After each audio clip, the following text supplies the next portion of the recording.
ഇത് പോക്കണംകോട് ഗ്രാമം. മലകളാൽ ചുറ്റപ്പെട്ട് കിടക്കുന്ന, ഇന്നും ഗ്രാമീണത കൈവിടാത്ത ഒരു കൊച്ചു ഗ്രാമം. ഇവിടെയാണ് നമ്മുടെ കഥ നടക്കുന്നത്. പോക്കണംകോട് കവലയിൽ മത്തായിച്ചേട്ടന് ഒരു ചായക്കടയുണ്ട്. പ്രഭാതങ്ങളിൽ ചില ചങ്ങാതിമാർ ചായ കുടിക്കാനും വിശേഷങ്ങൾ പങ്കുവയ്ക്കാനും ഇവിടെ എത്താറുണ്ട്. പതിവ് പോലെ ഇന്നും അവർ ഒത്തുകൂടി. അവിടെ എന്താണ് നടക്കുന്നതെന്ന് നമുക്കൊന്ന് എത്തി നോക്കാം.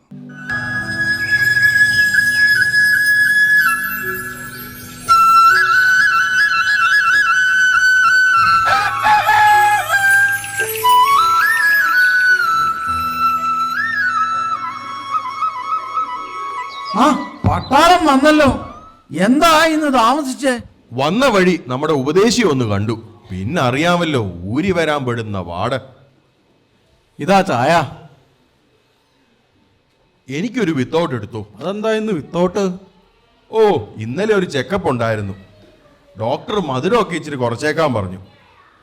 അവറാച്ചോ, ഇന്ന് എന്താണ് പ്രധാന വാർത്ത? യുദ്ധം തന്നെ. റഷ്യയും ഉക്രൈനും തമ്മിൽ പൊരിഞ്ഞ അടിയല്ലേ. ഇതൊക്കെ എന്ത് യുദ്ധം?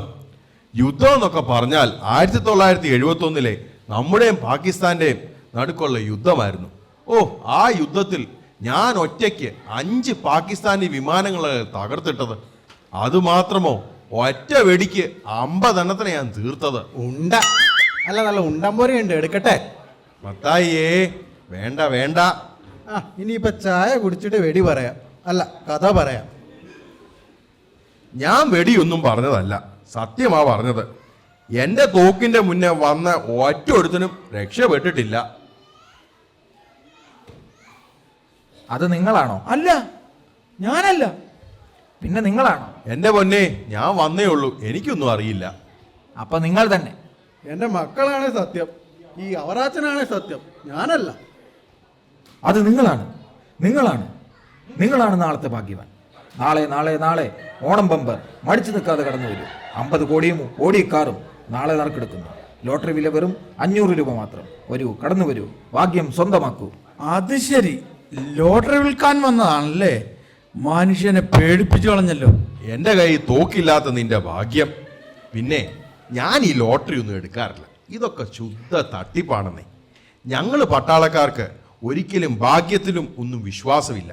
ഞങ്ങൾക്ക് ഞങ്ങളുടെ ചങ്കുറപ്പിലാണ് വിശ്വാസം. അതെ, നമ്മുടെ ഉപദേശിയല്ലേ ആ വരുന്നത്? ഇങ്ങോട്ടാണല്ലോ വരവ്. അതെ അതെ, ബെസ്റ്റ്. ഞാൻ നേരത്തെ പറഞ്ഞില്ലേ, വരുന്ന വഴിക്ക് കണ്ടായിരുന്നു. ഒരു വിധത്തിലാ രക്ഷപ്പെട്ടെ. ദേ, ഇപ്പം ഉപദേശം തുടങ്ങും. ദൈവനാമത്തിൽ എല്ലാവർക്കും സ്നേഹവന്ദനം. ഇതുവരെ എത്തിയുള്ളോ? പിന്നെ ഈ വരുന്ന ഞായറാഴ്ച വൈകിട്ട് 5 മണിക്ക് പോക്കനംകോട്ട് കവലയിൽ വെച്ച് ഒരു പരസ്യയോഗമുണ്ട്. എല്ലാവരും കടന്നു വരണം. ദൈവരാജ്യം അടുക്കാറായി. പിന്നെ യോഗത്തിലെ മുഖ്യ പ്രാസംഗികൻ UK നിന്ന് രഞ്ജിത്ത് പാസ്റ്റർ കടന്നു വരുന്നുണ്ട്. എല്ലാവരും കുടുംബസമേതം മീറ്റിങ്ങിൽ പങ്കെടുക്കണം.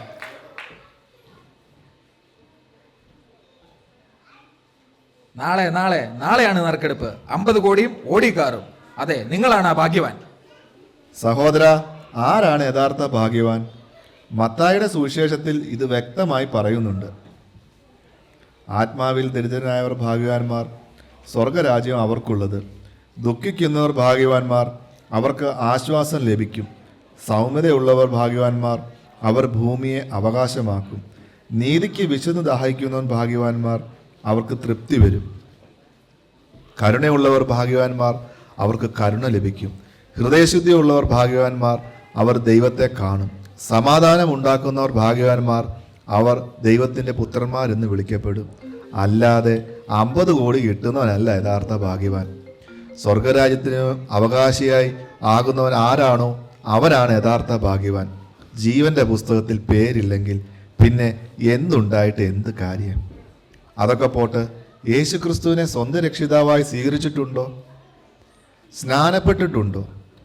എന്റെ പൊന്നുപദേശി, ഞാനിത് വിറ്റ് എങ്ങനെയെങ്കിലും ജീവിച്ചോട്ടെ. പറ്റുമെങ്കിൽ ഇതിൽ നിന്ന് ഒരെണ്ണം എടുക്ക്.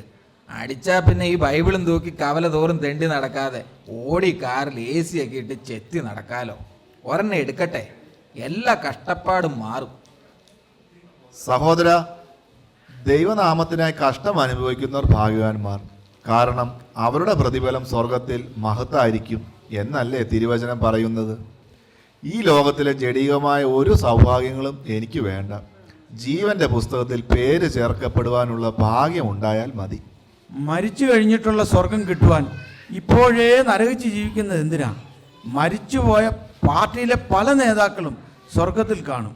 എനിക്കിപ്പോൾ പാർട്ടിയിലുള്ള ഒരു സ്വാധീനമൊക്കെ വെച്ച് ഞാൻ അവിടെ കയറിപ്പറ്റും. എവിടെ? ഉപദേശി പറഞ്ഞ ആ പുസ്തകത്തിൽ.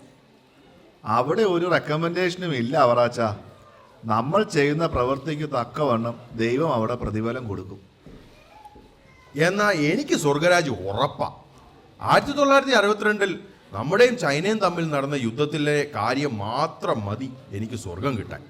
യുദ്ധം അങ്ങനെ കൊടുമ്പിരി കൊണ്ട് നിൽക്കുന്ന ആ സമയത്ത് ഒരു രാത്രി 10-60 ചൈനക്കാർ ഞങ്ങളുടെ ക്യാമ്പിൽ കയറി അങ്ങ് വളഞ്ഞു. പുറത്ത് ചാച്ചാ ചീച്ചി എന്നുള്ള ശബ്ദം മാത്രം കേൾക്കാം. അപ്പോൾ ഞങ്ങളുടെ കമാൻഡർ പറഞ്ഞു, നമ്മുടെ കാര്യം പോക്കാം. ഞാനൊന്നും നോക്കിയില്ല. എൻ്റെ തലനോടെ കീഴിൽ വെച്ചിരുന്ന ഒരു മിസൈൽ എടുത്തോ അറ്റ ഏറ. പിന്നെ തീർന്നില്ല ചൈനക്കാരുടെ കഥ. ഉണ്ട അല്ല, നല്ല ഉണ്ടമ്പൊരും ഉണ്ട്, ഓർമ്മ എടുക്കട്ടെ. മത്തായിയേ, നീ കുറെ ഉണ്ടമ്പോര് തിന്നും.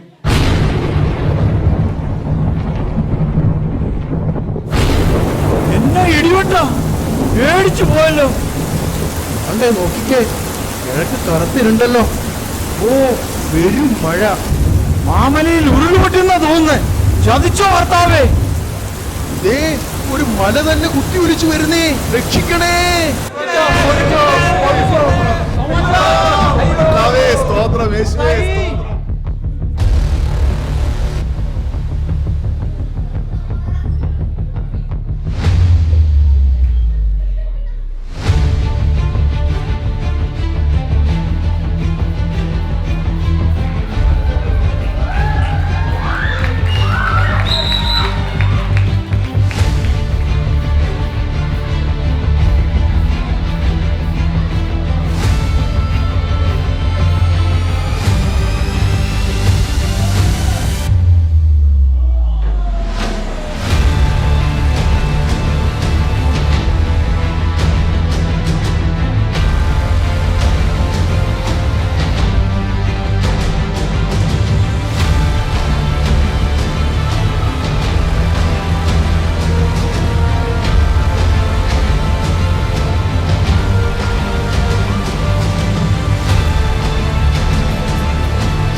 പോക്കണംകോട് കവലയിലെ മത്തായി ചേട്ടൻ്റെ ചായക്കടയും അതിലുണ്ടായവരും എല്ലാം പെട്ടെന്നുണ്ടായ ഉരുൾപൊട്ടലിൽ ഈ ഭൂമിയിൽ നിന്ന് നീക്കപ്പെട്ടു. അന്ത്യനാളിലെ വിചാരണയ്ക്കായി അവർ സുഹൃത്തുക്കൾ പരലോകത്തെത്തിച്ചേരുന്നു. ജീവൻ്റെ പുസ്തകത്തിൽ തങ്ങളുടെ പേരുണ്ടോ എന്ന ആകുലതയോടെ. തുടർന്നു കാണുക.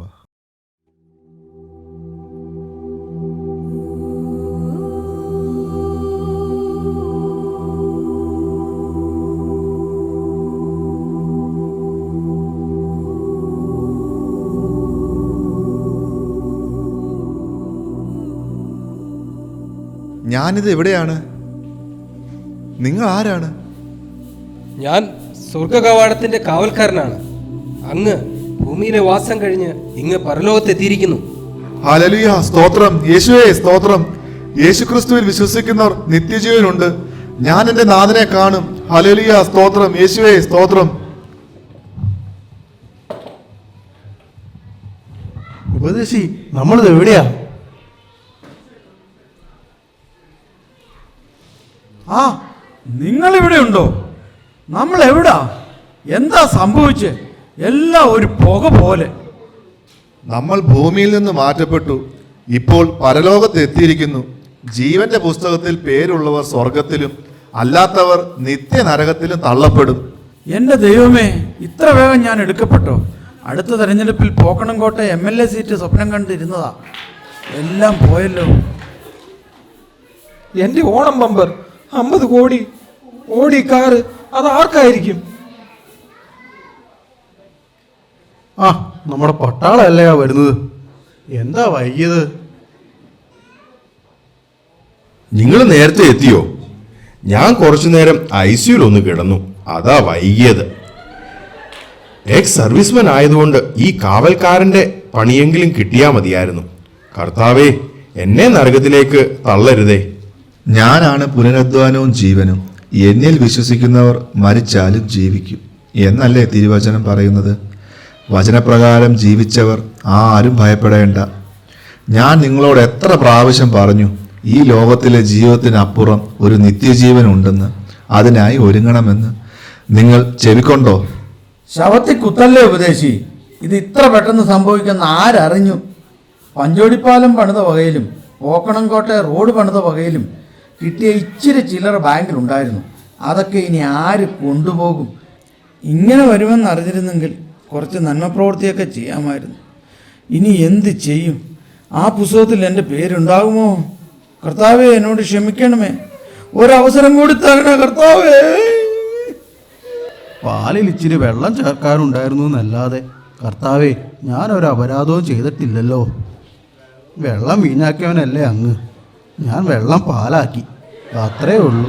ക്ഷമിക്കണമേ. കർത്താവേ, എന്നോട് ക്ഷമിക്കണമേ. ഭാഗ്യം വിറ്റ് നടന്ന ഒരു നിർദോഷിയാണേ, നരകാഗ്നിയിൽ തള്ളല്ലേ എന്നെ.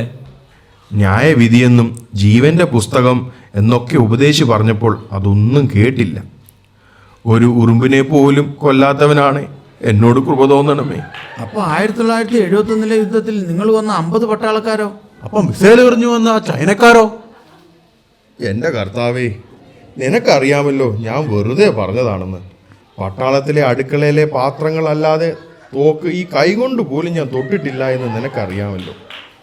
ഇച്ചിരി വെടി പറഞ്ഞതിന് എന്നെ നരകത്തിലേക്ക് തള്ളരുതേ. ദേ, താഴത്തേക്ക് നോക്കിക്കേ. ഓ, എൻ്റെ ചായക്കടയിരുന്ന സ്ഥലം കാണാനേ ഇല്ല. എന്തുമാത്രം ആളുകളാണ് അവിടെ കൂടിയിരിക്കുന്നത്. പത്രക്കാരും ചാനലുകാരും ഒക്കെ ഉണ്ടല്ലോ. അത് നമ്മുടെ സഹിച്ചാനും ജയമോനും ഒക്കെയല്ലേ നിൽക്കുന്നത്. എൻ്റെ പ്രിയപ്പെട്ടവരെ, ചർച്ചിൽ പോകാനും പ്രാർത്ഥിക്കാനും ഫാസ്റ്റിംഗ് എടുക്കാനും പറയുമ്പോൾ കളിയായി എടുക്കരുതേ. നിത്യജീവൻ നേടണമെങ്കിൽ കർത്താവായ യേശുക്രിസ്തുവിനെ സ്വന്തം രക്ഷിതാവായി സ്വീകരിച്ച് വചനപ്രകാരം ജീവിക്കണേ. ഞങ്ങൾ തിരിച്ചറിയാൻ വൈകിയല്ലോ, നിങ്ങൾക്ക് ഈ ഗതി വരരുതേ. അല്ലേ അവറാച്ച? അതെ അതെ. 103-ാം സങ്കീർത്തനത്തിൽ പറയുന്നത് പോലെ യഹോവ കരുണയും കൃപയും നിറഞ്ഞവനാകുന്നു, ദീർഘക്ഷമയും മഹാദയയും ഉള്ളവൻ തന്നെ. അവൻ എല്ലായ്പ്പോഴും ഭർസിക്കുകയില്ല, എപ്പോഴും കോപം സംഭരിക്കുകയുമില്ല. അവൻ നമ്മുടെ പാപങ്ങൾക്കൊത്തവണ്ണം നമ്മോട് ചെയ്യുന്നില്ല, നമ്മുടെ അകൃത്യങ്ങൾക്കൊത്തവണ്ണം നമ്മോട് പകരം ചെയ്യുന്നില്ല.